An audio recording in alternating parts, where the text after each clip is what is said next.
فبما رحمة من الله لنت لهم ولو كنت فظا غليظ القلب لانفضوا من حولك فاعف عنهم. صدق الله العظيم. அளவற்ற அருளாளனும் நிகரற்ற அன்புடையோனுமாகிய எல்லாம் வல்ல அல்லாஹ்வின் பெயரால் துவங்குகிறேன். அருமை நாயகம் முஹம்மது ரசூலுல்லாஹ் ஸல்லல்லாஹு அலைஹி வஸல்லம் அவர்களின் மீதும் நற்பாக்கியங்கள் நிறைந்த அவர்களுடைய உம்மத்தின் மீதும் குறிப்பாக இந்த மஜ்லிஸில் வீற்றிருக்கிற நம் அனைவர் மீதும் எல்லாம் வல்ல அல்லாஹ்வின் நல்லருள் என்றென்றும் நிறைவாக உண்டாவதாக. ஆமீன். கண்ணியத்திற்குரிய விழாவினுடைய தலைவர் உள்ளிட்ட இந்த மஸ்ஜிதினுடைய சங்கைக்குரிய நிர்வாக பெருமக்கள், அக்ரஹாரம் ஈரோடு உள்ளிட்ட பல்வேறு பகுதிகளினுடைய மார்க்க ஸ்தாபனங்களினுடைய நிர்வாக பெருமக்கள், மேடையில் வீட்டிருக்கக்கூடிய சமுதாய பிரமுகர்கள், சங்கைக்குரிய உலமா பெருமக்கள், மதரசாக்களினுடைய ஆசிரியர்கள், குழந்தைகள், பெற்றோர்கள், வருகை தந்திருக்கிற ஜமாத்தார்கள், சகோதரர்கள், தனித்தனியாய் பெயர் சொல்லாமல் ஒட்டுமொத்தமாய் சொல்லுகிறேன். அனைவருக்கும் அஸ்ஸலாமு அலைக்கும் வரஹ்மத்துல்லாஹி வபரகாத்துஹு. அல்லாஹ்வின் பேரருளால் ஆண்டுதோறும் இங்கே நடத்தப்படுகிற மீலாது நபி சிறப்பு விழாவை ஒட்டி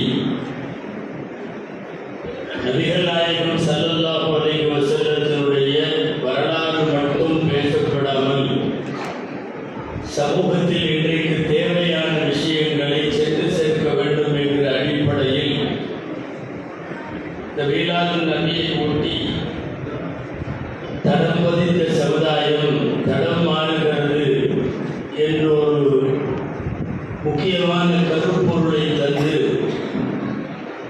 உங்களுக்கு முன்னாலே பேசுவதற்கு நான் படிக்கப்பட்டிருக்கிறேன்.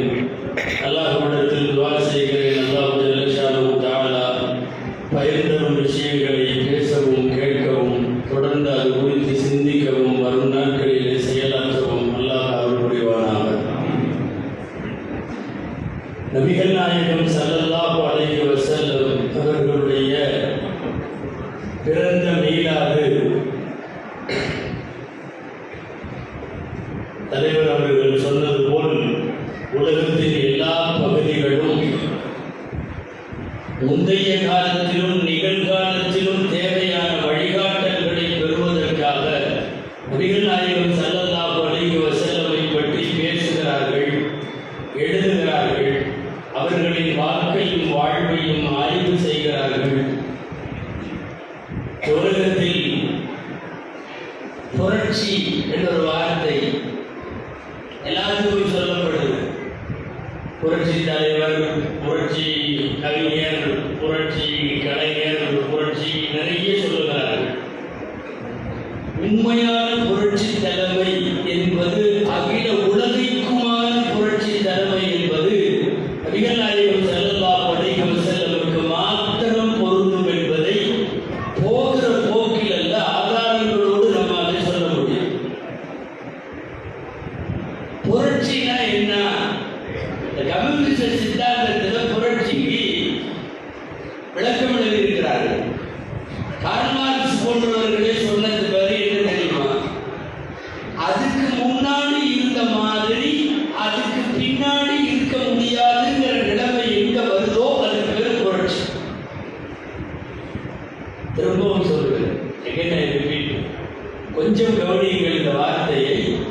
முன்னால இருந்த மாதிரி இந்த நிகழ்ச்சி நடந்ததுக்கு அப்புறம் பின்னாடி அந்த மாதிரி இருக்க முடியாது என்கிற அளவுக்கு ஒரு சமூக மாற்றம் ஏற்படுவானால் அதற்கு பெயர் புரட்சி. அந்த அடிப்படையில் இந்த வரைவிலக்கணத்தில் இந்த டெபினிஷன்ல பெருமானார் ஸல்லல்லாஹு அலைஹி வஸல்லம்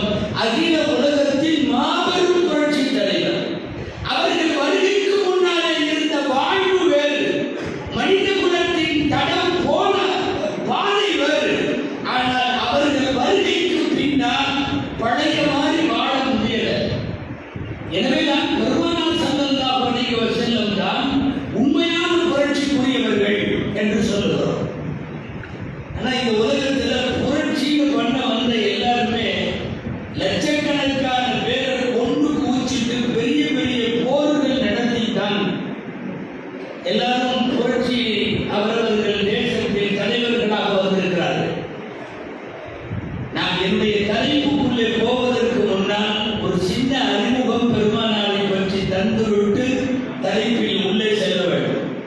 அன்பானவர்களே, ஒட்டுமொத்தமாக என் பெருமானார் ஸல்லல்லாஹு அலைஹி வஸல்லம் வஃபாத்தாகிற வரை கடந்து கொண்ட ஒட்டுமொத்த போர்களிலும் சேர்த்து கொல்லப்பட்டவர்களின் எண்ணிக்கை 1078 பேர். 1078 பேர் மட்டுமே பெருமானாருடைய வாழ்வில் போர்கள் மூலம் கொல்லப்பட்டிருக்கிறார்கள். இங்கே உலகத்தில் புரட்சியை பேசுகிற எத்தனை தலைவராக இருந்தார்கள் எல்லாம் லட்சக்கணக்கிலே கொன்று குவித்தார். அது நீங்கள் ஹிட்லர் ஆகட்டும், லெனின் ஆகட்டும், முசோலினி ஆகட்டும், நீங்கள் எந்த நாட்டில் எந்த வரலாறு எடுத்தாலும், அது பிரெஞ்சு புரட்சியோ வேறு எந்த புரட்சிகளாக இருந்தாலும், கொன்று குவிக்கப்பட்டவர்கள் லட்சக்கணக்கில், கோடிக்கணக்கில். ஆனால் வெறும் 1000 சில்லறை பேர். அன்புக்குரிய ரபீபா அவர்கள் இப்போ பேசிட்டு இருக்கிறப்ப சொன்னாங்க, ரசூலுல்லாஹ் ஏன் போர் செஞ்சாங்கன்னு கேட்டாங்க. அன்பானவர்களே, ஒரு விஷயத்தை நான் அவர்களுக்காக அல்ல, உங்களுக்கு சேர்த்து சொல்லுகிறேன். சில விஷயங்களை சந்தேகமாக கேட்டதால் உங்கள்கிட்ட கேட்கிறேன்.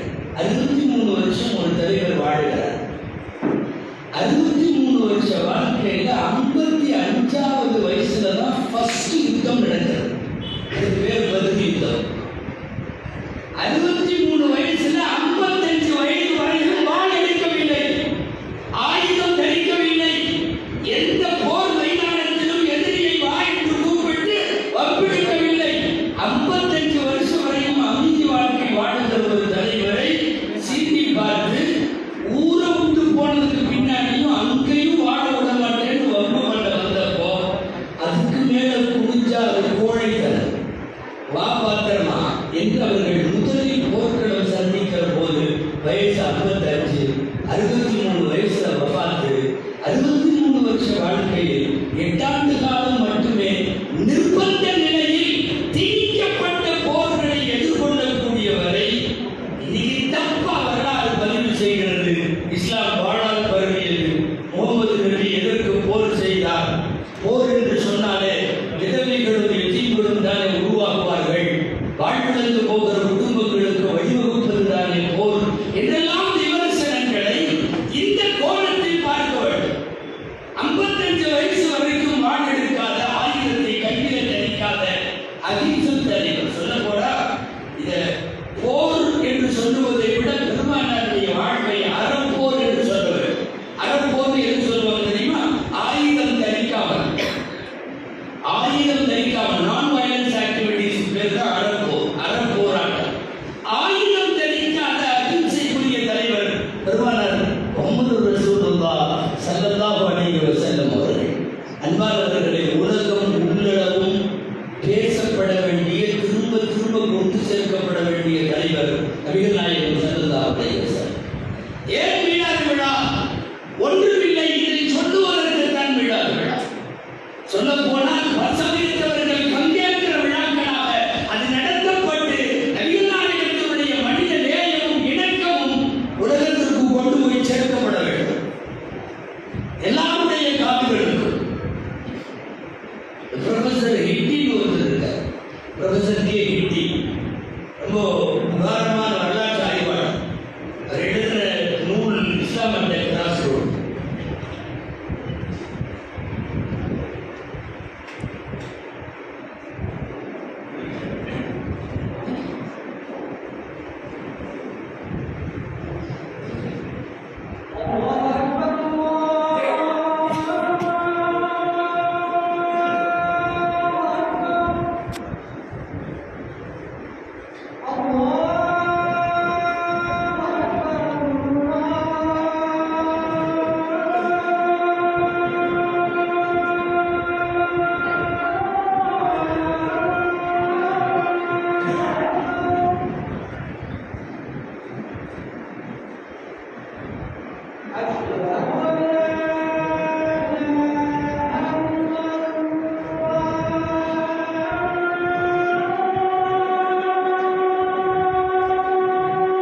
இஸ்லாம் வந்து கிளாஸ் ரோடு அவங்க ப்ரொஃபஸர் லிட்டி எழுதுகிற நூல் அதில் ஒரு செய்தி எழுதுகிறார். 800 வருஷமா இந்த மண்ணில் திரும்ப திரும்ப ஒரு பொய் சொல்லிட்டே இருக்கான். அந்த பொய் என்னன்னா இஸ்லாம் பாழாக்கு வருது அப்படிங்கிற பொய் 800 வருஷமா சொல்றான். நம்மளுக்கெல்லாம் தெரியும், பொதுவாக திரும்ப திரும்ப ஒரு பொய்யை பேசிக்கிட்டே இருந்தால் அது உண்மை மாதிரி ஆகும். ஒரு பொய்யை திரும்ப திரும்ப சொல்லிக்கிட்டே இருந்தா இப்போ இன்னைக்கு வந்து முஸ்லிம் சமுதாயத்தின் மீது திணிக்கப்பட்ட தீவிரவாத முத்திரையை போல, பயங்கரவாத முத்திரையை போல, வாய்கள் ஆபத்தானவர்கள் என்கிற ஒரு ஐடியாலஜிகளை போல, இதெல்லாம் என்னன்னா மீண்டும் மீண்டும் சொல்லப்படுகிற பொய் உண்மையை போல ஆகும் என்கிற அடிப்படையில் தவறாக நபிகள் நாயகத்தை சித்தரிப்பதால் பெருமானார் ஸல்லல்லாஹு அலைஹி வஸல்லம் அவர்களை பற்றிய செய்திகளை அந்த வாழ்வை கொண்டு போய் உலகத்தினுடைய 8 திக்கிலும் சேர்க்க வேண்டிய பொறுப்பு நமக்கு உண்டு என்பதை இந்த மீலாதுடைய முன்னுரையாய் சொல்லி, உலகம் முழுக்க பிரம்மாண்டமான புரட்சியை ஏற்படுத்திய ஒரு தலைவருடைய சமுதாயம் அவர்களால் எப்படியெல்லாம் வாழ்ந்தது, இன்றைக்கு அந்த வாழ்க்கையில் ஏற்பட்டிருக்கிற தொய்வும் சுணக்கமும் ஏன் என்கிற கேள்வியோடுதான் நான் இந்த தலைப்பை அணுக வேண்டும். அன்பானவர்களே, முஸ்லிம் சமுதாயத்திற்கு, குறிப்பாக வாலிபர்களுக்கு, பெண்களுக்கு அழுத்தமாய் பதிய வேண்டிய, புரிய வேண்டிய ஒரு செய்தி, நம்முடைய மார்க்கம் அழகான, இந்த மார்க்கத்தை விட சிறந்த அழகு உலகத்தில் எங்கும் இல்லை. அல்லாஹ் தேர்ந்தெடுத்த மார்க்கம். மீண்டும் மீண்டும் குர்ஆனில் அல்லாஹ் சொல்லுகிறான், அல்லாஹ் அஸ்தபாலக்கும் தீன், உங்களுக்கு ஒரு மார்க்கத்தை தேர்வு செய்தவன் இறைவன். இஸ்லாம் மனித கண்டுபிடிப்பு அல்ல, இஸ்லாமிய சட்டங்கள் மனிதன் உருவாக்கியது அல்ல. இவர்கள் எல்லாம் சேர்ந்து இப்படி நிக்காஹ் செய்வோம், இப்படி தலாக் செய்வோம், இப்படி பிறப்பு செய்வோம், இறப்பு செய்வோம் என்று இவர்கள் உருவாக்கியதல்ல. எல்லாம் இஸ்லாமுக்கும் தீன், உங்களுக்கு ஒரு மார்க்கத்தை தேர்வு செய்தவன் இறைவன். பல தமுத்துன்ன இல்லா வஅன்தும் முஸ்லிமூன், மௌத்தா நாளும் முஸ்லிமா மட்டும் மௌத்தாகுங்க. இந்த குர்ஆன் திரும்ப திரும்ப சொல்லுகிறார். நாம் பெற்றிருக்கிற பாக்கியங்களில் எல்லாம் பெருட்கரும் பெரும் பாக்கியம் நமக்கு அல்லாஹ் வழங்கி இருக்கிற இஸ்லாம். இது அழுத்தமாய் இந்த சமுதாயத்திற்கு திரும்ப திரும்ப சொல்ல வேண்டும். நாம் மனதிலே பதிய வைத்துக் கொள்ள வேண்டிய, இஸ்லாம் குறித்த, நபிகளார் குறித்த இன்னொரு முக்கியமான புரிதல், ஹைருல் ஹதீ ஹதீ முஹம்மதின் ஸல்லல்லாஹு அலைஹி வஸல்லம். இந்த உலகத்தில் ஆகச் சிறந்த வழிகாட்டுதல் நபிகள் நாயகத்தின் வழிகாட்டுதல். அதற்கு நம்மிடத்திலே சுன்னா என்று பெயர், சுன்னத் என்று பெயர், நபி வழி என்று பெயர். இந்த உலகத்தில் யாரையும் விட அழகான வழிகளை காட்டியவர்கள் நாயகம் ஸல்லல்லாஹு அலைஹி வஸல்லம். காலப்போக்கில் கண்டவனெல்லாம் உருவாக்கி வைத்ததெல்லாம் நம்மிடத்திலே அழகாகிவிட்டது. நபிகள் நாயகம் உருவாக்கியது பழசாகிவிட்டது. சுன்னத்துகள் பழசாகிவிட்டது. சுன்னத்துகள் தேவையற்றதாகிவிட்டது. அல்லது காலத்திற்கு பொருந்தவில்லை என்ற தப்பான கற்பிதம் இன்றைக்கு ஏற்படுத்தப்பட்டுவிட்டது.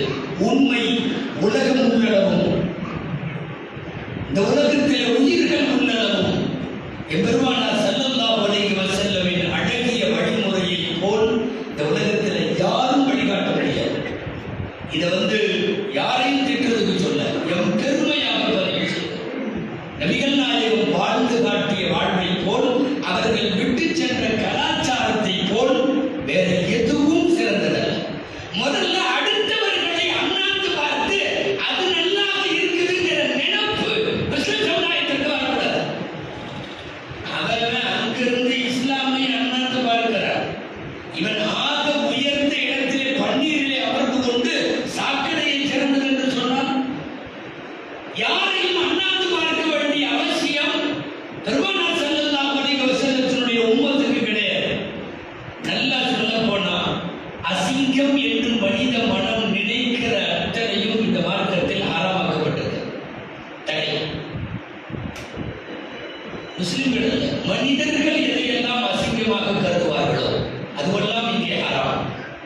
மனிதர்கள் எதுவெல்லாம் நல்லது என்று நினைப்பார்களோ அத்தனையும் ஹலால், அத்தனையும் அனுமதி. குர்ஆன் நபிகள் நாயகத்தை எப்படி அறிமுகம் செய்கிறது தெரியுமா? குர்ஆனுடைய வார்த்தை பெருமானார் யார்? அல்லாஹ் சொல்லிக் கொண்டே வருகிறார். நன்மையை ஏவுவார், தீமையை தடுப்பார், வேதங்களை விளக்குவார், சொல்லிக் கொண்டே வருகிற போது இறைவனுடைய வார்த்தை இது. யுஹிப்பு லகுமுத் தய்யிபாத் வ யுஹர்ரிமு அலைஹிமுல் கபாயிர். நல்லவைகளை எல்லாம் அவர் ஹலாலாக்குவார், அசிங்கமானவைகளையும் மானக்கேடானவைகளையும் அவர் தடை செய்வார். யார் நபிகள் நாயகம்? இதுதான் நபிகள் நாயகம். அழகிய அனைத்துக்கும் அவர் முன்மாதிரி, அசிங்கங்கள் அனைத்துக்கும் அவர் தடை போட்ட பெருமகன். ஒட்டுமொத்த இஸ்லாத்தையும் இந்த 2 வரிக்குள்ளே சுருக்கி விடலாம். இதை வேற வார்த்தையில் சொல்லலாம். எதையெல்லாம் இஸ்லாம் தடுத்ததோ அதுவெல்லாம் அசிங்கம், எதுவெல்லாம் இஸ்லாம் அனுமதித்ததோ அதுவெல்லாம் அழகு. அவ்வளவுதான். அழகுக்கும் அசிங்கத்திற்கும் நீங்கள் இலக்கணம் சொல்ல வேண்டும் என்றால் இதுதான் இலக்கணம். இஸ்லாம் தடுத்தால் அது அசிங்கம், இஸ்லாம் அனுமதித்தால் அது அழகு. அவ்வளவுதான். நீங்க என்னத்தை வேணும்னாலும் பாருங்க. இவ்வாறவர்களே, குறிப்பிட்ட அந்த அசிங்கங்கள் நடக்கிற நேரத்தில் நமக்கு அந்த உணர்வு வர வேண்டும். என் இஸ்லாம் இதை தடுத்திருக்கிறது. நல்ல தண்ணி அடிச்சுட்டு ஏதாவது பெரிய அகராடத்தில் பெரிய கால்வாயில் சாக்கடையில் குப்பரை அடிச்சு படுத்து கிடக்கலாம். அவன் மேல சாக்கடை தண்ணி எல்லாம் கிடக்குது, நாய்கறி எல்லாம் பக்கத்தில் கிடக்குது, சுயநிலை பெற்று கிடக்கிறான், ஆடை அலங்கோலமாக இருக்கிறது. பார்க்கறவன் நேர வர்றவன் மூக்க புத்தியில் கொஞ்சம் கிராஸ் பண்ணி அந்த பக்கம் கடந்து போறான். அவன் டிச்சில சாக்கடையில தலைகீழ படுத்து கிடக்கிறான் இல்லையா? அந்த காட்சியை பார்த்து விட்டு என் வாய் முணுமுணுக்க வேண்டும். என்ன தெரியுமா? என் இஸ்லாம் இதை தடுத்திருக்கிறது. என் இஸ்லாம் இதை விரும்பல. வட்டி கட்ட முடியாமல் குடும்பமே தற்கொலை செய்து கொண்டு ஒரு குடும்பமே ஜனாதாவா இருக்கும் இல்லையா? 5 மையத்தை ஒன்னா கடல் கட்ட முடியாமல் வட்டி கட்ட முடியாமல் தற்கொலை செய்து கொள்கிறார்களோ அந்த வீட்டில் சோகம் அப்பி இருக்கக்கூடிய கூட்டத்திற்கு இடையில நின்று என் மனம் சொல்ல வேண்டும், என் இஸ்லாம் வட்டியை தடுத்திருக்கிறது. அசிங்கம் நடக்கிற இடமெல்லாம் இஸ்லாமின் மகத்துவம் வெளிப்படும். நபிகள் நாயகம் என்பவர்கள் அழகுகளை இந்த உலகத்திற்கு அறிமுகப்படுத்தியவர்கள், அசிங்கங்களை இந்த உலகத்தில் தடுத்தவர்கள். நான் சுருக்கமாய் சொல்ல வருவது, இஸ்லாமிய கலாச்சாரம் போல், இஸ்லாமிய பண்பாடுகளை போல், இஸ்லாம் சொல்லி தந்த நாகரிகங்களை போல், நபிகள் நாயகம் விட்டு சென்ற சுண்ணாக்களை போல் இந்த உலகத்தில் எதுவும் கிடையாது, யாரும் கிடையாது. இன்னைக்கு சூழ்நிலை என்ன தெரியுமா?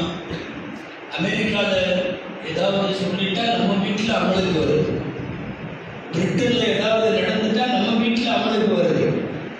எவனோ எந்த நாட்டுக்காரனோ எதையோ சொல்லியிருப்பான், நாம உடனடியாக அமலுக்கு கொண்டு வர்றோம். ஹஜ்ரத் அப்துல்லா இப்னு மஸ்ஊத் ரலியல்லாஹு அன்ஹு சொல்வார்கள், சுன்னத்துகளை நபிகள் நாயக வழிமுறைகளை ஒவ்வொன்றையும் தள்ளி வைத்துவிட்டு அந்நியர்களால் கொண்டு வரப்பட்ட ஒவ்வொன்றையும் உள்ளே வருகிற போது ஒரு கட்டத்தில் சுன்னத்துகள் எல்லாம் இறந்து போய்விடும். பிதாத்துகள் என்கிற அனாச்சாரங்களும் அக்கிரமங்களும் மட்டும் நிலைத்துவிடும். அந்த ஒரு பாதையை நோக்கி பயணிப்பது போன்று தெரிகிறது.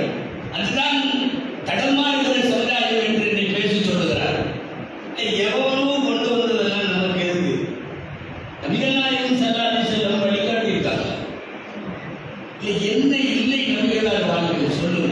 ஏதாவது ஒரு குறிப்பிட்ட ஒரு தலைப்பு, லைஃப்ல ஒரு பிரச்சனை, சமுதாயத்துக்கு ஒரு பிரச்சனை, அந்த இஷ்யூ சம்பந்தமா குர்ஆன்ல வழிகாட்டல் இல்லை, ஹதீஸ்ல வழிகாட்டல் இல்லை. எனவே நாங்க வேற ஏதாவது அப்படி ஏதாவது ஒரு இஷ்யூ சொல்லுங்க. நீங்கள் வாழ்க்கையில் எந்த கட்டத்தில் நின்றாலும் அந்த கட்டத்தில் உங்களை போதிக்க குர்ஆன் வசனம் நிச்சயம் இருக்கும், நபிகள் நாயகத்தின் வாக்கு நிச்சயம் இருக்கும். அப்படிப்பட்ட பெருவாழ்க்கை தான் நபிகளார். வேகமாக பேசுகிற போதோ கேட்கிற போதோ, நபிகள் நாயகம் வரலாற்றை வாசிக்கிற போதோ செவிமடுக்கிற போதோ இந்த உணர்வு வந்தாலும் சொந்த லைஃப்லேயே நபிகள் நாயகத்தினுடைய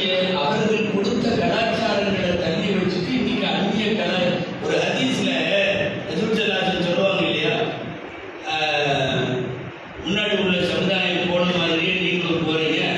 அவங்க எல்லாம் போய் அப்படியே எங்கேயாவது ஒரு உடுப்பு பொந்துக்குள்ள நுழைஞ்சாங்கன்னா நீங்களும் போய் உள்ள நுழைஞ்சிருவீங்க.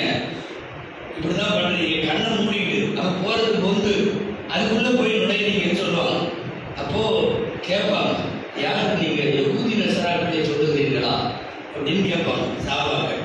ரசூலுல்லாஹ் கேட்டாங்க, கால ஃபமன் ஹும், பின்ன அவங்க இல்லாம வேற யாரு அப்படின்னா, இன்னைக்கு மேற்கத்திய நாகரிகம் எவனாவது ஒரு கல்ச்சர் ஒரு பழக்கத்தை கொண்டு வந்து விட்டான்னா அந்த பழக்கம் இன்னைக்கு நம்மள்கிட்ட வருது. நின்றுட்டு சாப்பிட்றதுல இருந்து சொல்றேன். என்ன அழகு சின்ன சின்ன விஷயமெல்லாம் எடுத்துட்டாரு அப்படின்னு இருக்க வேணாம். சில பேர்லாம் இன்னைக்கு இந்த மாதிரி விஷயமெல்லாம் பேசுறதே விரும்புறது இல்லை.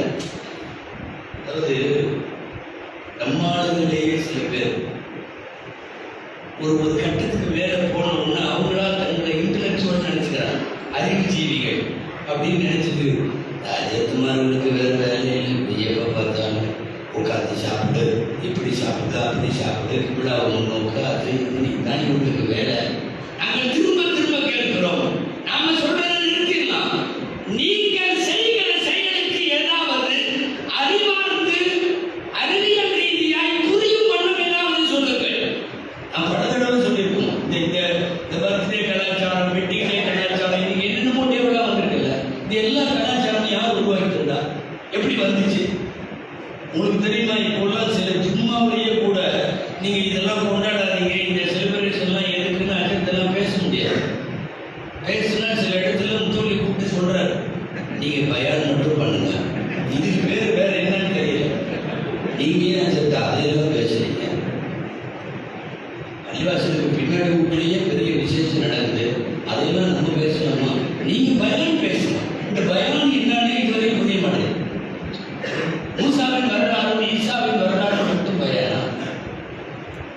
நபிகள் நாயகத்தை தாண்டி நீங்கள் என்ன கலாச்சாரம் எல்லாம் கொண்டு வருகிறீர்களோ, இன்னைக்கு ரசூலின் தடத்தை விட்டுட்டு வேற தடம் போகிறீர்கள், மாறுகிறீர்கள்.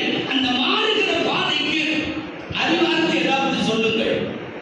அல்லாஹ் சொல்றான், குர்ஆன்ல வருது, உதுகுலு ஃபி சில்மி காஃபா அப்படின்னு ஒரு வசனம். என்ன தெரியுமா? முழுசா உள்ளுக்குள்ள வந்து கூட்டுறான். ஏன்னா நிறைய பேர் இங்க ஒரு காலம் அங்க ஒரு காலம் வச்சுக்கிறாங்க. பள்ளிவாசலுக்குள்ள வந்தோம்னா அவர் பயங்கரமான பியூர் முஸ்லீம், தாடி அது இது அவர் தண்ணீர் கட்டுறதை பார்த்தா அஜெண்டா தோத்து போயிடணும், பயங்கரமா இருக்கும். வெளியில போனா அவருடைய ட்ரெண்டே வேற, வாழ்க்கையே வேற. இஸ்லாத்தை பள்ளிவாசலுக்குள் மட்டும் என்று புரிந்து கொள்ளுகிற பசலித்தனம் இது. இது மோசமானது, இது மோசமான புத்தி. இஸ்லாம் பள்ளிவாசல்ல மட்டும் இல்ல, இஸ்லாம் வீட்டுல இருக்கு, இஸ்லாம் கடையில இருக்கு, இஸ்லாம் கண்ணாவில் இருக்கு, இஸ்லாம் மணிகிட்ட இருக்கு, இஸ்லாம் மக்கள்கிட்ட இருக்கு, எல்லா இடத்திலும் கடல் வீதியில் தொடங்கி கபர்ஸ்தான் வரைக்கும் இருக்கிறது. என்ன புரிஞ்சுக்கிறது தெரியுமா? பள்ளிவாசல்ல வந்தா வேற முஸ்லீம், வெளியில போனா இவருடைய ட்ரெண்ட், அது இது, இவர் கொண்டாட்டம், இவங்க நடத்துற கல்யாணம், இவங்களுடைய விசேஷம், செலிப்ரேஷன் எல்லாம் வேற. அல்லாஹ் கூப்பிட்டு சொல்றான், உதுகுலு ஃபி சில்மி, முழுசா உள்ளவா.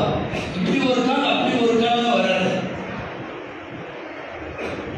வேடிக்கை சொல்லுவாங்க தெரியுமா? கரும்பு லாரி போயிட்டே இருந்துச்சான். கரும்பு லாரி பின்னாடி ஆச்சியார் ஒருத்தர், அவன் டிரைவருக்கே தெரியாம பின்னாடி உருவி இருக்காரு. நம்ம பசங்க உருவானோட கரும்பு லாரிக்கு பின்னாடியே போவாங்க. அவன் டிரைவர் அல்லான்னு ஓட்டிட்டு இருப்பான், இவன் பின்னாடி உருவி உருவி ஜல்ல ஜல்லையா உருவான். அந்த மாதிரி வைக்கோல் லாரி போயிட்டு இருந்திருக்கு, வைக்கப்புள்ள லாரி. இவரு 40-50 வருஷம் தொழுகையாரு ஆச்சியார். அவர் பாட்டில் எடுத்தாரா என்னோட பார்த்துட்டான். ஆச்சியார் நீங்களுமா? ஏன் இல்ல அப்படி தொழுகிறீங்க, ஆச்சியார் இருக்கிறீங்க, வைக்க போட்டுருந்தீங்க. அவன் தெரியாம அவர் தெளிவா சொன்னாரு, இங்க பாரு, இது ரெண்டையும் போட்டு குழப்பாது. அங்க தொழுகிறது அல்லாஹ், இங்கே இது மாட்டுது, இது ரெண்டையும் போட்டு கன்ஃபியூஸ் பண்ணிக்காரு. அவர் அந்த தெளிவா இருக்காரு. இது வந்து தமிழ்நாட்டு கிராமங்கள்ல இது சொல்லுடையாவே இருக்குது. தொழுகிற அல்லாவுக்கு வைக்க கொடுத்துருக்கிற மாட்டுக்கு அப்படின்னு இது ஒரு பழமொழியாவே ஒரு இதாவே இருக்கு. அதாவது நான் பள்ளிவாசல்ல நான் தொழுகுவேன், நான் ஆட்சி, நான் 50 வருஷம் தொழுகையாடி, நான் தொப்பி போட்டிருப்பேன், தாடி வச்சிருப்பேன், எல்லாம் பண்ணுவேன். வெளியிலேயே வாழ்க்கை வேற, எனக்கு இஸ்லாத்துக்கு சம்பந்தம் இல்லை, உனக்கு பள்ளிவாசலோடு இஸ்லாம் முடிந்து போய் விடுகிறது என்று சொல்லி தந்தது யார்? பெருமானார் கொஞ்சம் பேச்சுவார்த்தையை ஒப்பந்தம் மூலமாக சரி செய்யலாம் என்று பேச வந்த மக்காவினுடைய தலைவர்கள், குஃபார்கள், காஃபிர்களின் தலைவர்கள் கடைசியா இப்படி ஒரு முடிவுக்கு வந்தான். என்னன்னா, இனிமேல் இந்த மோதல் போங்கெல்லாம் வேண்டாம். வந்து ரசூலுல்லாஹி சொன்னான், நஅபுது இலாஹக சனத்தன் வ தஅபுது ஆலிஹத்தனா சனத்தன். முகமது ஒரு பேச்சுவார்த்தைக்கு வந்துடும், பேசி தீர்க்கலாம். என்னன்னா, என்னுடைய அல்லாவை மட்டும் நீ சொல்ற அந்த கான்செப்ட்ல நாங்கள் ஒரு வருஷம் இருக்கோம். நாங்கள் வணங்குற தெய்வங்களை எல்லாம் நீங்க ஒரு வருஷம் வணங்கு. நம்மளுக்குள்ள இப்படி ஒரு சிஸ்டம் வச்சுக்கிட்டோம்னா பிரச்சனையே வராது. ஒரு வருஷம் எங்க கடவுளை நீ வணங்க வேண்டும், ஒரு வருஷம் உங்க கடவுள். அப்போ நீங்க ரொம்ப ஃபேமஸா ஒரு வார்த்தை அடிக்கடி நாகரி பாட்டில எல்லாம் வரும்ல, ஒரு கையில ஈட்டி எதை கொடுத்தாலும் சூரியனை ஒரு கையிலும் சந்திரனை ஒரு கையில் செங்கதிரும் என்பதையும் சேர்த்து கையில் தந்திடினும் ஈமானை இழக்க. அந்த வார்த்தை சொல்றது அவங்க இப்போ ஒப்பந்தத்துக்கு வந்தப்ப சொன்னதுதான். இந்த ஒரு வருஷம் இதை வணங்கு, ஒரு வருஷம் அதை வணங்கு, ஒரு கையில் சூரியனையும் மறு கையில் சந்திரனையும் நீங்கள் என்ன கொண்டு வந்து கொடுத்தாலும் என்னுடைய கொள்கையில பின்வாங்க மாட்டேன் அப்படிங்கிற வார்த்தையை எப்ப சொன்னாங்க தெரியுமா? அடுத்தவங்க இதையும் நீங்க ஏற்றுக்கிட்டு கொஞ்சம் காம்ப்ரமைஸ் ஆகலாமல்ல. இந்த காம்ப்ரமைஸ் மோசமான ஒரு வார்த்தை. இன்னைக்கு கணவனும் மனைவியும் காம்ப்ரமைஸ் ஆகட்டும், ரெண்டு பக்கத்து வீட்டுக்காரன் காம்ப்ரமைஸ் ஆகட்டும், ஒரு இறைவனை தான் வழிபடுவோம் என்றும் முகமது நபி எங்களுடைய தலைவர் என்று சொல்லுகிற எங்களின் கொள்கைக்கு காம்ப்ரமைஸ் தப்பு. சில பேர் இன்னைக்கு சமய நல்லிணக்கத்தையே தப்பா புரியலாம். சமய நல்லிணக்கம்னா என்ன? என்னுடைய சமயப்படி நான் நடப்பேன், உன் சமயத்துப்படி நீ நடக்கணும். நமக்குள்ள சமயத்துக்கு பேரான சண்டை போடக்கூடாது. இது பேர் தானே சமய நல்லிணக்கம். இங்க தமிழ்நாட்டில் வந்தா பள்ளிவாசல் திறப்பு விழா உள்ள மேலத்தாளத்தோட உள்ள விடணும். பார்த்துருப்பீங்க இந்த வாரம் பள்ளிவாசல் திறப்பு விழா மேலத்தாளம் எல்லாம் வந்து விட்டு அவங்க வந்து பயங்கரமான இதோட அந்த வஸ்திரம் அந்த சீரு சேரத்தை எல்லாம் எடுத்துட்டு தட்டி மேலாக இவன் பயான் பண்ற இடத்துல போட்டு கொள்றான். என்னென்ன சமய நல்லிணக்கம்? யார் சொல்லி தந்து சமய நல்லிணக்கம்? இது வழிபாடுகளில் சமரசம் முடியாது. அதுக்கு பேர் செகுலரிசமும் கிடையாது, இது ஒரு விதமான காம்ப்ரமைஸும் கிடையாது. எனவே நான் சொல்ல வருகிறது, முழுமையாக இஸ்லாத்திற்குள்ளே வாருங்கள். நபிகள் நாயகத்தினுடைய வழிமுறை மட்டும் தான் நமது பாதை. அந்த பாதையிலிருந்து நீ ஏன் கடமாறி போற? என்ன இல்லை என்பதாக போகிறாய்? சொல்லுங்கள் பார்க்கலாம். அவன் உருவாக்கி விட்டுருப்பான். வெஸ்டர்ன்ல, யூஎஸ்ல, யூகேல இருந்து வரும் ஏதாவது ஒண்ணு, இவங்க உடனே எல்லாம் டக்குல இதாகுது. அதை வெட்டிங் டேன்னு ஒன்று கொண்டாடுறான். Wedding day, இத்தனாவது wedding day. இன்னைக்கு அநேகமா எல்லா வீட்லையும் வந்துருச்சு. ஏதோ சில பெரியவங்க வீட்டில் தான் இல்லை. நீங்கெல்லாம் இப்போ வெட்டிங் டே. வெட்டிங் டே நான் யாரும் தப்பாக நினைக்காதீங்க. வெட்டிங் டே என்ன தெரியுமா? கொச்சையாக பேசுகிறேன்னு நினைக்க வேணாம். நீ தான் புருஷன், நான் தான் கொண்டாடின்னு ஒரு கன்ஃபார்ம் பண்ணிக்கிறது. என்ன ஆகுது? அதில் எதுக்கு குழப்பம் வந்துடக்கூடாது. என்ன வெட்டிங் டே எங்கே இருக்கு? நீங்கள் இதெல்லாம் சொன்னால் எங்களை பிற்போக்கு தரம் ஃபண்டமெண்டல் ஆளுகை கொடுத்தான் எப்பா பார்த்தாலும் அப்படின்னு நம்ம ஆளுகளே சேர்த்து இல்லை நீங்களே சொல்லுங்க. வெட்டிங் டேவுக்கு என்ன அர்த்தம்? எங்கேயாவது மார்க்கத்தில் அப்படியான வரவேற்பு ஏதாவது இருக்கா? என்ன கொண்டாடுறீங்க வெட்டிங் டே? நீங்கள் புருஷன் அவங்க கொண்டாடிங்கிறது ஊர்வலத்துக்கே தெரியும். இதுல வேற இப்போலாம் இது எக்ஸ்ட்ரீம் லெவலில் போயிடுச்சு. என்ன தெரியுமா? போன வெட்டிங் டேக்கு எனக்கு ஒன்றுமே வாங்கி தரல அப்படின்னு அவங்க அதை ரிப்போர்ட்டாக சொல்கிற அளவுக்கு ரொம்ப ஓவராக போகுது வெட்டிங் டே. அதில் நாளைக்கு மத்தியானம் நம்மளுக்கு தாவத்து ஷல்லா அவசியம் சாப்பிட்றதுக்கு வாங்க அப்படின்னு. அது என்ன விஷயம்? இல்லை 15வது வெட்டிங் டே, அடுத்த வருஷம் மௌத்தாவை போகிறது. என்ன வெட்டிங் டே? உண்மையாலுமே அதாவது வருத்தமா இருக்கு. என்ன காரணம்? எவ்வளோ உருவாக்கி விட்டா நம்ம பண்ணிடுறோம். ஒன்று நல்லா தெரிஞ்சுங்க, வெஸ்டர்ன் கண்ட்ரீஸ்ல எவனும் நம்மள மாதிரி எல்லாம் நீண்ட காலம் ஒரு மனைவியோட எல்லாம் வாழ மாட்டான். இங்கே இந்தியாவை பொறுத்தவரை நம்முடைய மண்ணை சார்ந்த மரபு என்னன்னா 60 கல்யாணம் நடத்திட்டு இருக்கிறோம். நாமெல்லாம் சில பேர்லாம் 40-50 வருஷமா வாழ்ந்துட்டு இருக்கிறோம். அதுலேயே சொர்க்கம் போயிடுவோம். 50 வந்திருக்காங்க. அவ்வளோ தூரம் நம்ம வாழ்ந்துட்டு இருக்கிறோம். இப்போ 60 கல்யாணம் அவன்னா 4-5 வருஷத்துக்கு மேலே வாழ மாட்டான். ஜாலியாக உட்காந்து ஒரு காஃபி ஷாப்பிட்டு 2 பேர் பேசிடுவாங்க. அப்புறம் வர ஜனவரியிலிருந்து பிரிச்சுக்கலாமா அப்படின்பா, ஏதோ டிபிக்கலாமா மாதிரி. அப்போ உடனே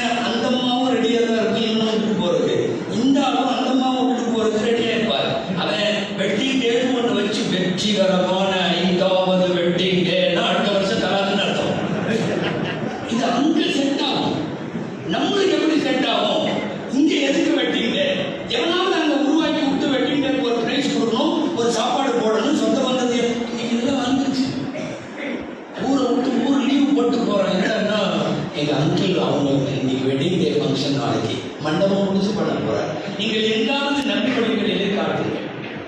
நபிகள் நாயகத்தின் பாதையும் தடமும் இது அல்ல. நீங்க வேறு பாதைக்கு போகிறீர்கள். என்ன இல்லை அங்க போறீங்கன்னு கேட்கிறோம். இவர் நம்ம வீட்டுல நடக்கிறது எல்லாம் சட்டம் போடுறாரு திட்டுறாருன்னு நினைக்கிறோம். தயவு செய்து ஒரு லாஜிக் வேணும் இல்லையா? எதை பண்றதுனாலும் லாஜிக் கூட செய்யணும், தாராளமா செய்யலாம். நல்ல காரியம் அப்படி ஒரு லாஜிக் இருந்து ஒரு நல்ல காரியமா இருந்தா குர்ஆன் ஹதீஸ்ல கண்டிப்பா அதுக்கான கிரீன் சிக்னல் நிச்சயம் இருக்கும். நிச்சயம் இங்க இல்லாத ஏன் எடுக்கணும்? நான் இதோட கடந்து போயிடலாம்னு நினைக்கிறேன். இதுல உள்ள போனோம்னா எல்லாமே சொல்லணும். இந்த பர்த்டே எல்லாம் இப்போ வந்து பிறந்த நாள் எல்லாம் பேசவே முடியறது இல்லை. கூப்பிட்டே பேசுறாங்க நிர்வாகத்தில். நீங்க அது சம்பந்தமாவெல்லாம் பேசாதீங்க. இப்போலாம் மண்டபம் முடிச்சு பண்றாங்க. பர்த்டே ஒரு கேக்கு, நம்ம வாங்கி சும்மா இருக்கிறது இல்லை. ஒரு கேக்கு சுற்றி 10 மெழுகுவர்த்தி எல்லாத்தையும் ஏற்றி விட்டாச்சு. ஏற்றி விட்டுட்டு கையில் கத்தி, நம்ம கசாப்படை கடமை கத்தி தயாராகிறது. என்ன சுற்றி நின்றுறது ஒரு பிஸ்மில்லா அதெல்லாம் உள்ள அதுக்கு போறாரு. முதல்ல என்ன பண்ணுவாங்க தெரியுமா? எல்லா மெழுகுவர்த்தியும் ஆஃப் பண்ணிடுவோம். பூரா மெழுகுவர்த்தி அணிஞ்சு போயிடும்.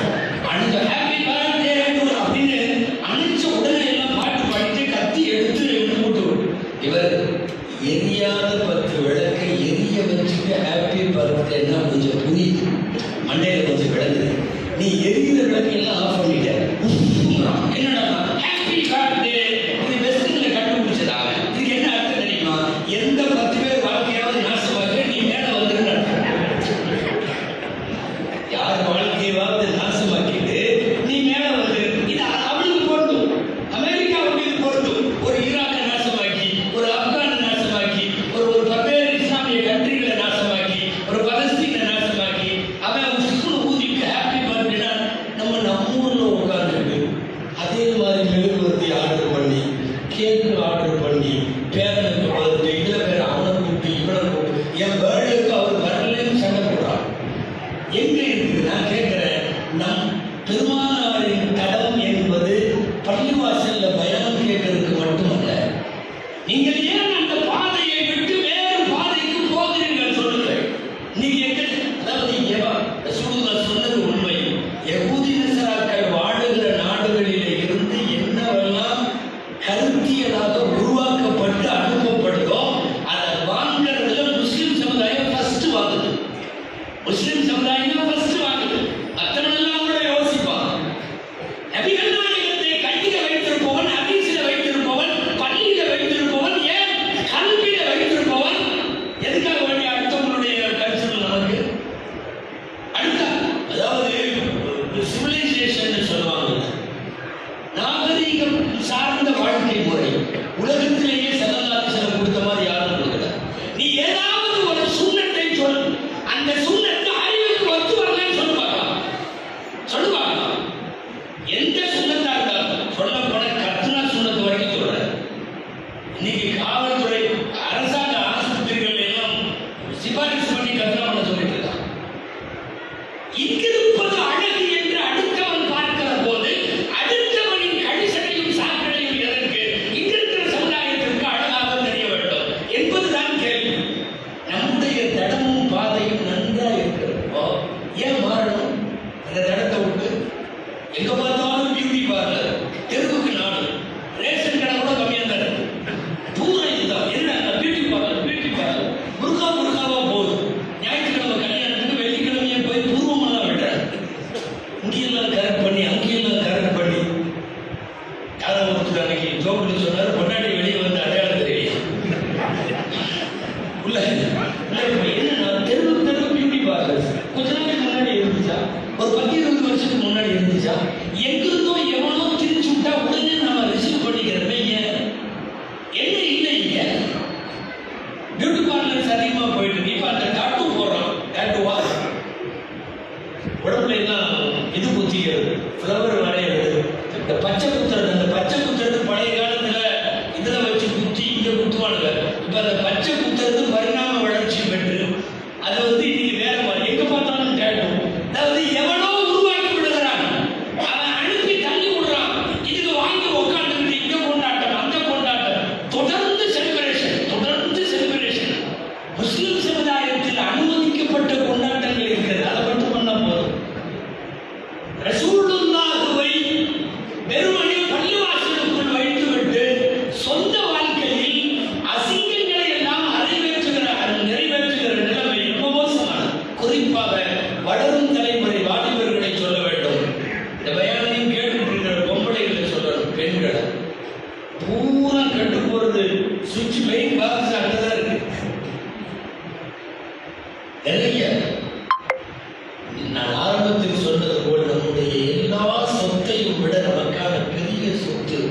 தீன் என்பது சொத்து.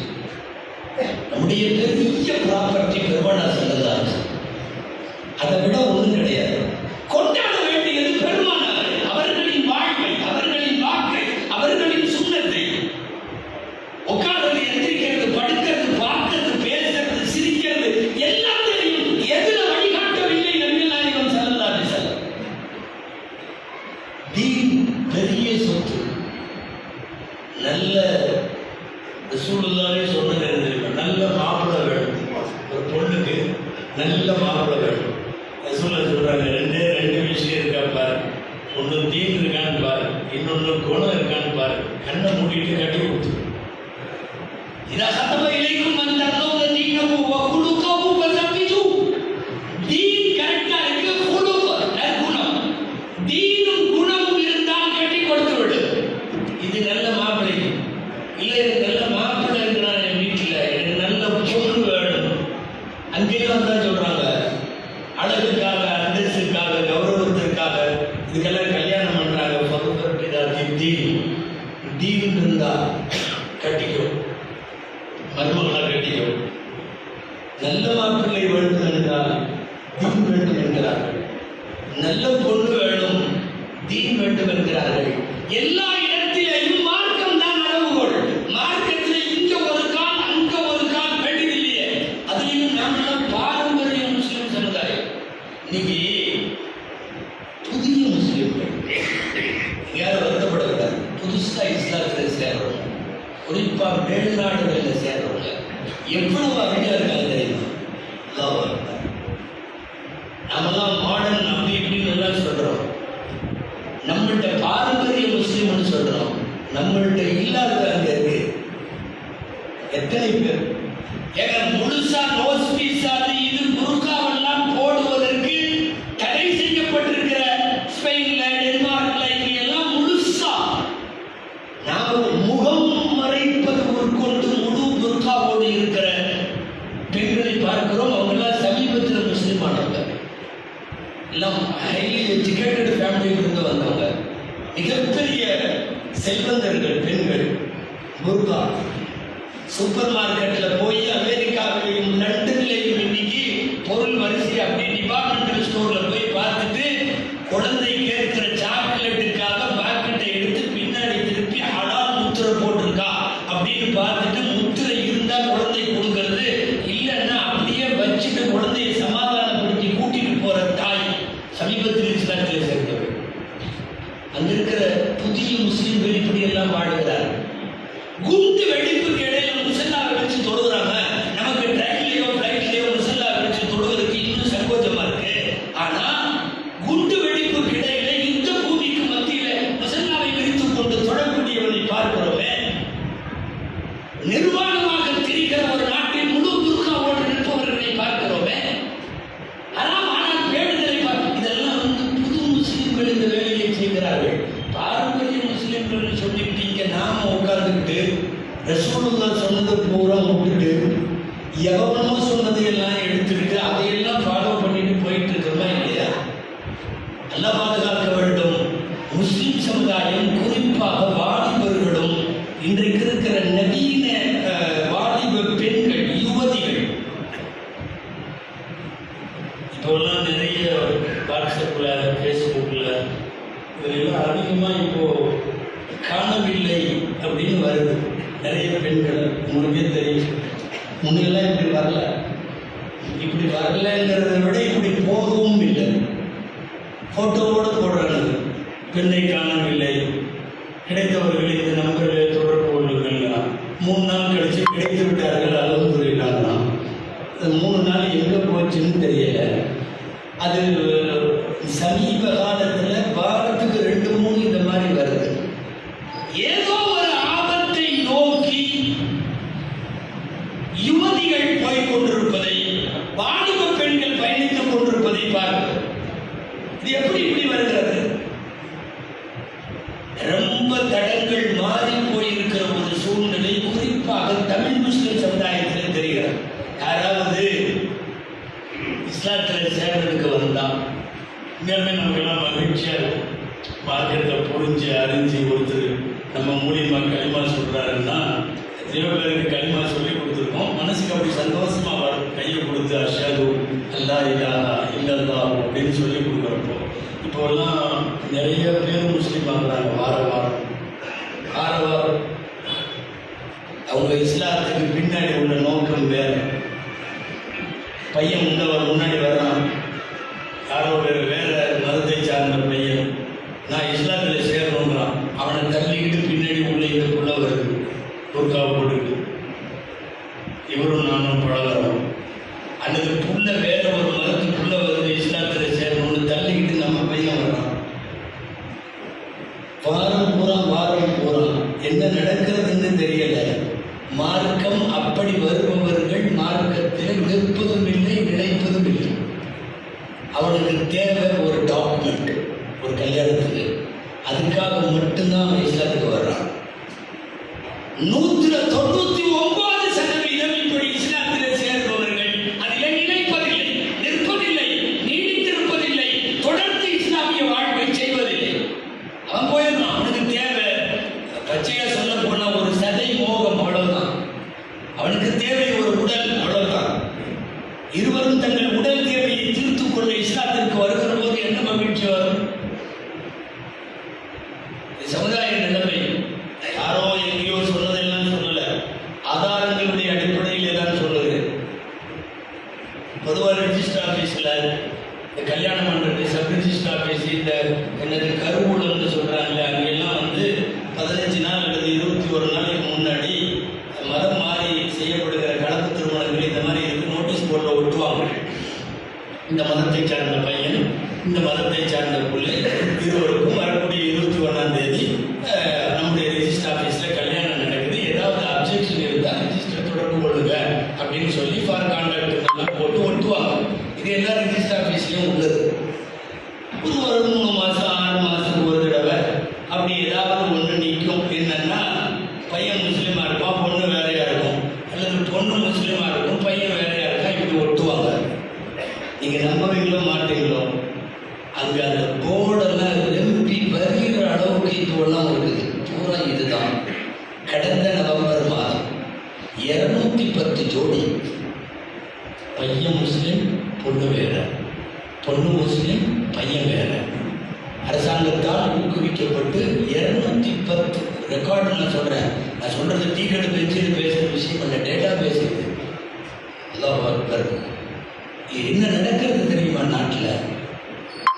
இது வேறு தடத்தை நோக்கி இன்றைய முஸ்லிம் சமுதாயத்தினுடைய பயணம் இருக்கிறது என்பது ரொம்ப வருத்தமான விஷயம். நபிகள் நாயகம் என்பது பள்ளிவாசலில் மட்டுமா? நபிகள் நாயகம் எங்கள் உயிருக்கு மேலானவர் என்பது ஊர்வலத்தில் மட்டுமா? நடைமுறை வாழ்க்கையில் இவ்வளவு அசிங்கங்கள் நடைபெற்றுக் கொண்டிருக்கிறது. இது இந்த மாதிரி காட்சி ரொம்ப வேகமா நிறைய போயிட்டு இருக்கு. இப்போல்லாம் தண்ணி அடிக்கிற இளம் பெண்கள் உருவாயிட்டாங்க நாட்டில். சுற்றி நிற்கிறாங்க 5 பேர் 6 பேர், 2-3 பசங்க, 2-3 பிள்ளைங்க. ஒரு சிகரெட்டு அப்படி குடிச்சு அது ரவுண்டில் வருது.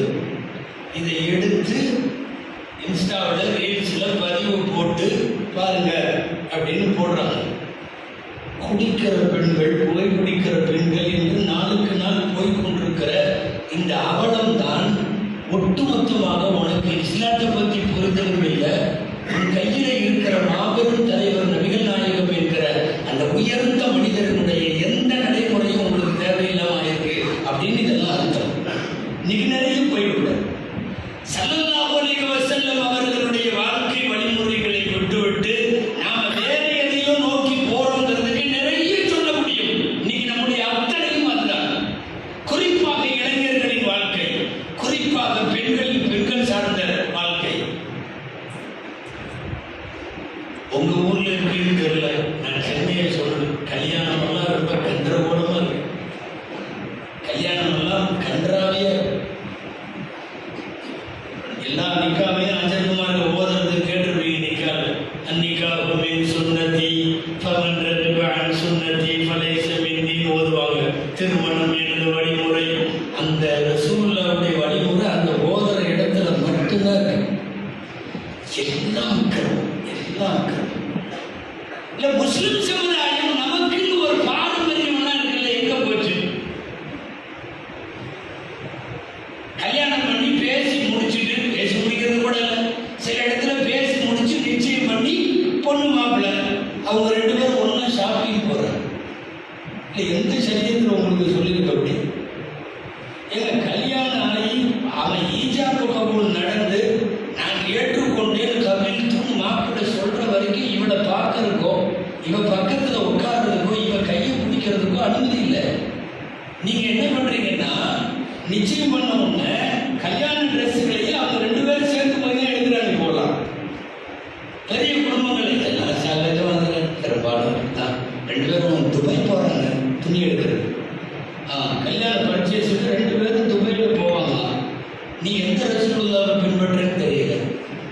நீ எந்த இஸ்லாத்தை ஏற்றுக்கிறேன்னு தெரியல.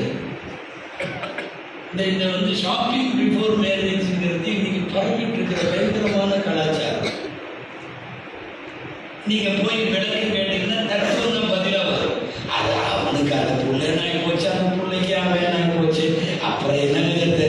அதனால 2 பேரும் அப்படி பழகிக்குவாங்களாம், பேசிக்குவாங்களாம், சந்திச்சுக்குவாங்களாம், அவங்க ஒன்றா பிரயாணம் பண்ணுவாங்களாம், எல்லாம் நடக்குமா. இது சொல்ல போனால் இதெல்லாம் உரத்து பேசக்கூட முடியல. ஏன்னா பேசுகிறவங்களுக்கெல்லாம் இவங்க வச்சிருக்கிற பேர் என்ன தெரியுமா? ஃபண்டமெண்டலிஸ்ட்னு பேர். இவர்கள் மத அடிப்படைவாதிகள், மத பழமைவாதிகள். எது பழமைவாதம்? அப்ப இவ்வளோ வருஷமா நாம ஆண்டாண்டு காலமா கல்யாணம் முடிச்சு ஈஜாப் கபூல் நடந்து வலிமா விருது நடக்கிற வரைக்கும் நாம வந்து திருமணத்தில் கணவன் மனைவியை சந்திக்காம வச்சிருந்தோமே. அப்ப அதெல்லாம் என்ன இருக்கும்?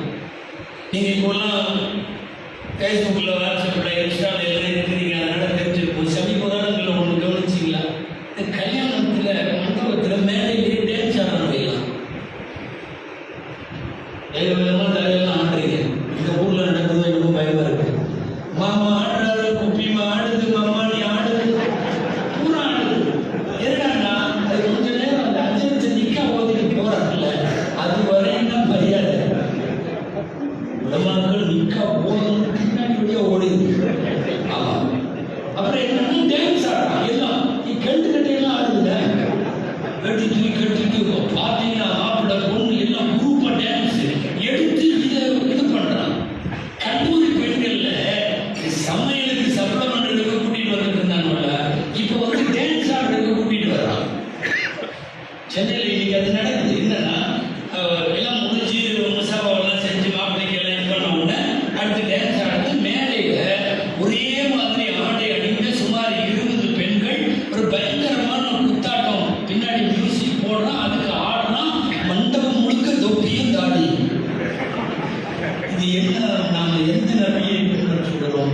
நபிகள் நாயகம் என்பது மென்பற்படியில மட்டும்தான் இருக்காங்களா? நபிகள் நாயகம் என்பது சும்மா பயணத்துல மட்டும்தான் இருக்காங்களா? அன்றாட வாழ்க்கையில் நபிகள் நாயகம் வரலங்கிறப்போ அப்புறம் என்ன பெரிய கண்மணி உயிருக்கு உயிரான நபிகள் நாயகம்னா என்னது? டோட்டலாக இன்றைய திருமணங்களின் அனாச்சாரத்தை சமீபத்தில் சென்னையில் பொண்ணை பல்லாக்கில் வச்சு சொல்லிட்டு வந்தாங்க.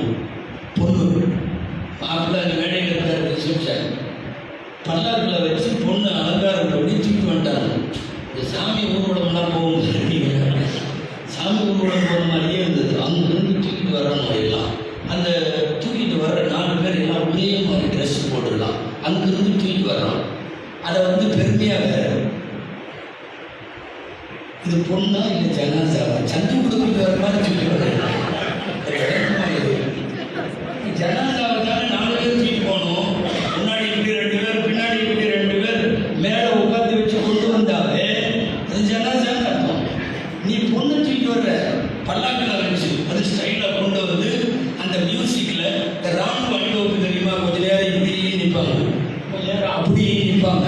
அந்த மாதிரி மியூசிக்கை போட்டுட்டு லாஸ்ட்டாக ஒரு வழியாக உட்காந்து வச்சான். பொண்ணு பல்லாக்கில் வருது. கொஞ்சம் யோசனை பண்ணி பாருங்க. இது எந்த சமுதாயம்? யார் இதை சொல்லி கொடுத்தது? இது எந்த சுண்ணத்தில் வருது? எந்த குர்ஆன் அனுமதிக்குது? எந்த ஹதீஸ் இதை அனுமதிக்குது? நடைமுறை வாழ்க்கையில் நபிகள் நாயகம் வராமல் ரசூலுல்லாவுடைய தடம் வேறு, நாம் போய் கொண்டிருக்கிற தடம் ரொம்ப ஆபத்தான தடம். முஸ்லிம் சமுதாயத்தில் நடக்கிற கல்யாணத்தை சொல்றேன் நான்.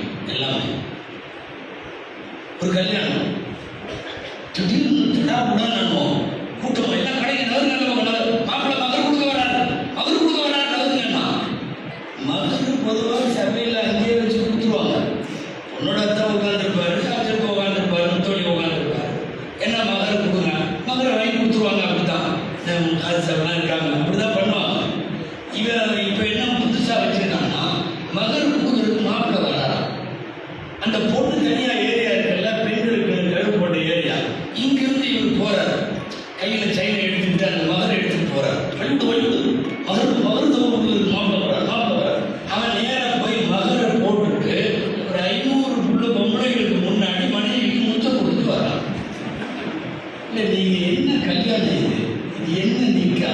என்ன சொன்னது, யார் சொல்லி கொடுத்தா, இதெல்லாம் எதை உருவாக்கினாங்க?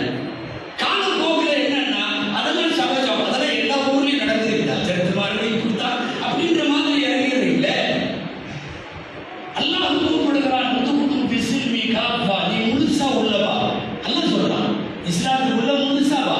இந்த ஆற்றுல ஒரு காலம் ஹைவி நைக்கி போடலாம் ஆகாது, அங்கேயும் இங்கேயும் இருக்கிறதெல்லாம் மார்க்கத்தினுடைய விவரங்களை எல்லாம் தெரிந்தவர்கள் கூட அவர்களுடைய, நான் வந்து கல்யாணத்துக்கு சும்மா சாம்பிளுக்கு சொல்றேன், நம்ம இப்ப எல்லா விசேஷங்களிலும் கிட்டத்தட்ட இப்படித்தான் போகுது.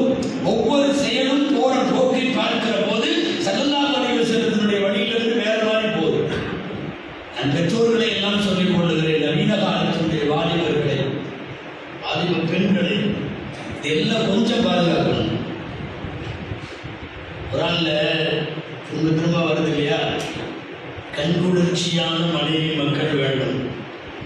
நல்லடியார்கள் கேட்ட பிரார்த்தனை குர்ஆன்ல வருது.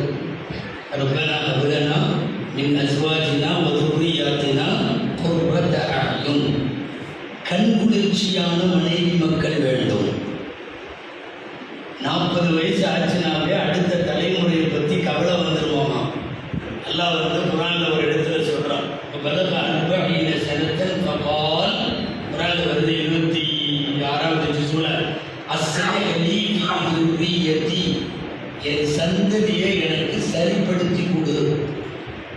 40 வயசு பச்சைப்பட 40 வயசுல அல்லாஹ் என்னன்னா, எனக்கு பின்னால் எனது குடும்பம், எனக்கு பின்னால் என் தலைமுறை மார்க்க நெறியோடு வாழ வேண்டும் என்கிற கவலையும் அந்த இதுவும் கண்டிப்பா எல்லாருக்கும் வேணும். பையனை கூட்டிட்டு போய் இப்ராஹிம் அலைஹிஸ்ஸலாம் மகன் இஸ்மாயில் அலைஹிஸ்ஸலாம் கஅபால நிற்க வச்சுட்டு துவா செய்றாங்க. ஆச்சரியமா இருக்குது கேட்டா. ஏன் தெரியுமா, எங்களை வந்து சிற்களை விட்டுறாத, சிலை வணக்கத்தில் விட்டுறாத, அதிலிருந்து எங்களை பாதுகாக்கணும்னு கேட்குறாங்க.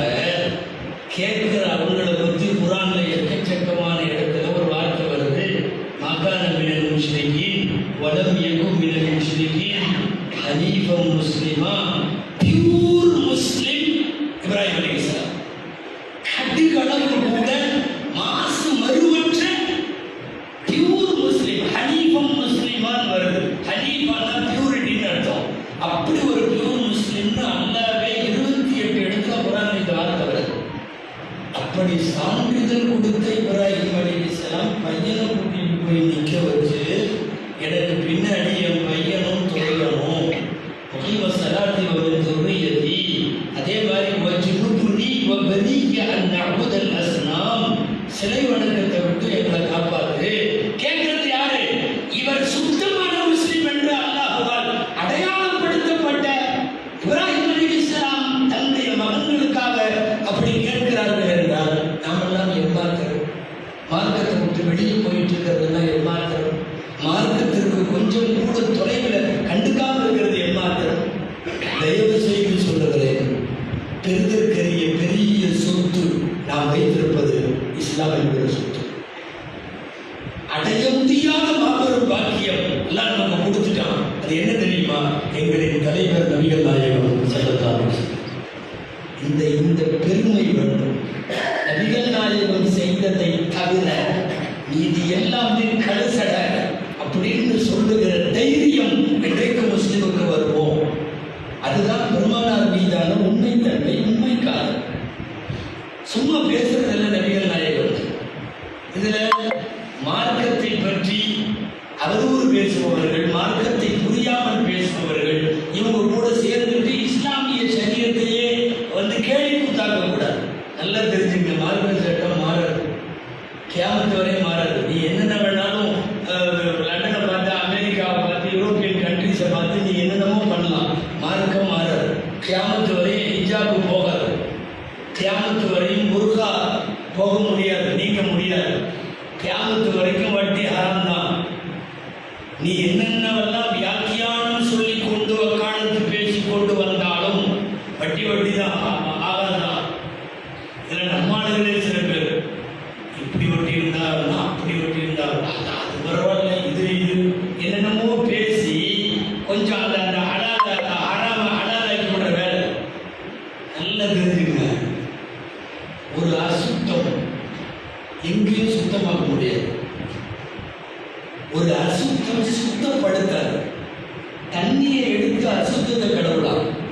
அசுத்தத்தை எடுத்து ஒரு அசுத்தத்தை நீக்க முடியாது. ரப்பு முடிவு செய்து சொல்லுகிறான், மது அசிங்கம், வட்டி அசிங்கம், விபச்சாரம் அசிங்கம். அல்லாஹ் முடிவு செய்த அசிங்கங்கள் அது கியாமத் வரையும் அப்படித்தான் இருக்கும். இன்னைக்கு என்னாச்சுன்னா, நம்மளா சில சட்டங்களை எடுத்துக்கிட்டு ஷரியத்து சொல்றதெல்லாம் பார்க்கறதே இல்லை. வீணா போனவன் அந்த சவுதி கவர்மெண்ட்ல இப்ப எக்கச்சக்கமான இது கெட்டு போய் குட்டிச்சோரா கிடக்குற அந்த நாட்டில் அங்கிருந்து அவன் கிரீன் சிக்னல் கொடுத்துட்டான், பொம்பளைங்க தனியா வேணாலும் ஆச்சுக்குவாங்க. இவன் இங்கிருந்து நம்மளோட முஸ்லிம் பெண்களை தனியாக போங்கன்ட்டான். மார்க்க சட்டம் என்ன சொல்லுதுன்னு பார்க்கணுமா இல்லையா? நம்மளுக்கு கடமை இருக்குது. எத்தனை கதீஜா, எத்தனை ஆயிஷா, 237 பேர் போனாங்க. 237 பேர் எந்த துணையும் இல்லாமல் தனியாக பயணம் செய்த ஆட்சி பெண்கள். மகரம் இல்லைன்னா கடமையே ஆகாது என்கிறார்கள் மார்க்க அறிஞர்கள். நீங்க எத்தனை மதத்தில் உங்க ஊர் தாவூதியா மட்டுமல்ல, உலகத்தில் உள்ள மதத்தால் எல்லாம் கேளுங்க. மகரம் இல்லைன்னா 1 கோடி ரூபா ஒரு அம்மா கையில் இருக்கு, 1 கோடி அச்சுக்கு போறேன். மகரம் துணை வேண்டும். துணை இல்லைன்னா 1 கோடி இருந்தாலும் கடமையே ஆகாது, கடமையே ஆகாது. இங்கிருந்து மோடி போக சொல்லுகிறார், அங்கிருந்து முகமது சல்மான் வர சொல்லுகிறார். இவனுக்கு 2 பேரும் அத்தாரிட்டியா? இவங்க சரீரத்தினுடைய ஆட்களா? கிளம்பி போறோமா இல்லையா? மார்க்க சட்டம் ஒன்று இருக்க நாம சில சட்டத்தை உருவாக்கிட்டோம். பொம்பளைகள் நிறைய இருக்காங்க, அதனால சொல்லணும். இப்போலாம் இதா 40 நாள் ஆகும். இதா 40 நாள். இந்த 4 மாசம் 10 நாள்ல கேட்கறதும் இல்லை, இது பண்றதும் இல்லை. இல்லைங்க, யாராவது மௌத்தா போயிட்டா 4 மாசம் 10 நாள் இருக்கணும். குரான்ல வருது, வலதீனக்கு தவஃபௌன மின்கும் வயதுருன அஸ்வாஜின் தரப்பஸ்ன பிஅன்ஃபுஸிஹின்ன 4 அஷ்ஹுரின் வஅஷரா. உங்களில் கணவர்கள் விட்டு சென்ற வஃபாத்தாகிவிட்ட மனைவிமார்கள் காத்திருப்பு காலமாக அவர்கள் 4 மாசம் 10 நாள் இருக்கட்டும் அப்படின்னு குரான்ல வருதேன்னு சொன்னா 40 நாள் தான் என் ஊர்ல இருக்கலாம். நாங்கெல்லாம் இப்போ 40 நாளோட முடிச்சுப்போம். இதுல என்னன்னா 40 நாள் முடிச்சுட்டு உம்ராவுக்கு போலாமா இருக்கு. நீ பண்றதே முதல்ல அதை முடிச்சுட்டு இது உம்ராவுக்கு போதா? இல்ல, மார்க்க சட்டம் ஒன்று இருக்க, நபிகளாரின் வழிகாட்டல் ஒன்று இருக்க, நீங்கள் வேறு பாதைகளை பயணிக்கிறீர்கள். ஒரு காலம் நாம நம்ம பாதையில சரியா போயிட்டு இருந்த வரைக்கும் உச்சகட்ட கண்ணியத்தை எல்லாம் நாம் இருந்தோம், பெற்றிருந்தோம். இன்னைக்கு அந்த பாதையில இருந்து கொஞ்சம் கொஞ்சமாக மாறி போயிருக்கிற அபாயம் வந்திருக்கிறது. அன்பானவர்களே, நீண்ட தொடராக போய்விடும். நம்ம பேசணும்னா நிறைய மார்க்க சட்டத்தை கையில நீங்க எடுத்துக்கிட்டீங்க, குறிப்பா தாய்மார்கள் எடுத்துக்கிட்டீங்க. சரீரத்தில் எல்லாம் இல்லை. ஜனாசா பார்க்க கூடாதுங்கிறது மார்க்க சட்டம், அவ்வளவுதான். ஆண் ஜனாசாவா இருக்கும் அல்லது அந்நிய பெண் ஜனாசாவா இருக்கும், பார்க்கக்கூடாது, அவ்வளவுதான். ஒரு ஆணை எந்த கீதாவை உங்களுக்கு அனுமதித்தார்கள்? எந்த சரீரத்தில் இருக்கு? அதே மாதிரி ஒரு அந்நிய பெண் 14 வயசு 50 வயசு மௌத்தா போச்சு, எல்லா ஆண்களையும் போய் பார்க்குறது எப்படி அனுமதிக்கிறது? எப்படி இருக்குது? எல்லாம் ஒரு பொம்பளையும் விதிவிலக்கு ஜனாசாவை பார்க்கறது, இதெல்லாம் சரீரத்திலாம் இல்லை. நாம தான் ரெடி பண்ணிக்கிட்ட சட்டம். இதில் வேற பார்த்தீங்கன்னா மவுத்து எடுக்கிற நேரத்தில் ரெண்டாயிரமா இருக்கும். அங்கே உள்ளிருந்து ஒரு குட்டியமா கத்தம், இல்லை சார் பார்த்தவங்க எல்லாம் ஆம்பளை எல்லாம் வெளியே போங்க, பொம்பளை பார்க்கணும், போடா போய் எல்லாம் போ. இருக்க வேண்டியது ஆம்பளைங்க, நீங்களாம் வெளியே போங்க, நாங்கள் பார்க்க போறோம். எல்லாரும் ரெண்டு பார்க்குறாங்க. இல்லை எங்கே இருக்கு? அப்படி ஏதாவது பார்ப்பதற்கு உங்களுக்கு அனுமதி தரப்பட்டிருக்கிறதா? ஏர்போர்ட்ல பார்த்தீங்கன்னா உம்ராவோ ஹஜ்ஜோ அல்லாஹு அக்பர், எந்த மாதிரி உம்ரா எந்த மாதிரி ஹஜ்ஜுன்னு தெரியல. எல்லாம் ஒருத்தர் அவர் ஹஜ்ஜுக்கு போறான்னு இல்லை, உம்ராவுக்கு போறான்னு இல்லை, குடும்பத்தில் உள்ள எல்லா பொம்பளையும் முசாவா வேறு செய்யும். முசாவா கஷ்டம் ஏங்க, உங்களுக்கு கோசா தானே அவரு, இந்த சொந்தம் இருந்தாங்க, நீங்க எப்படி முசாவோட அச்சுக்கு போறது போய் அவர் அச்சுக்கு கிடந்தா உனக்கு எங்க மார்க்க சட்டம் முசாவா செய்யறதுலாம் அனுமதிக்கிறதா? அந்நிய பொம்பளை நீ எப்படி முசாவா செய்யலாம்? அன்பானவர்களே, நான் சொல்லிட்டே போவேன். மார்க்கத்தில் இல்லை, நபிகள் நாயகம் காட்டவில்லை,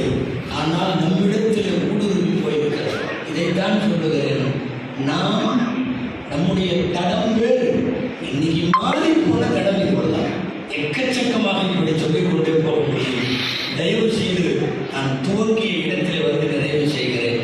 இந்த உலகத்தில் ஈடு செய்ய முடியாமல் அல்லாஹ் நமக்கு கொடுத்த பெரும் பாக்கியம் தீனுல் இஸ்லாம்.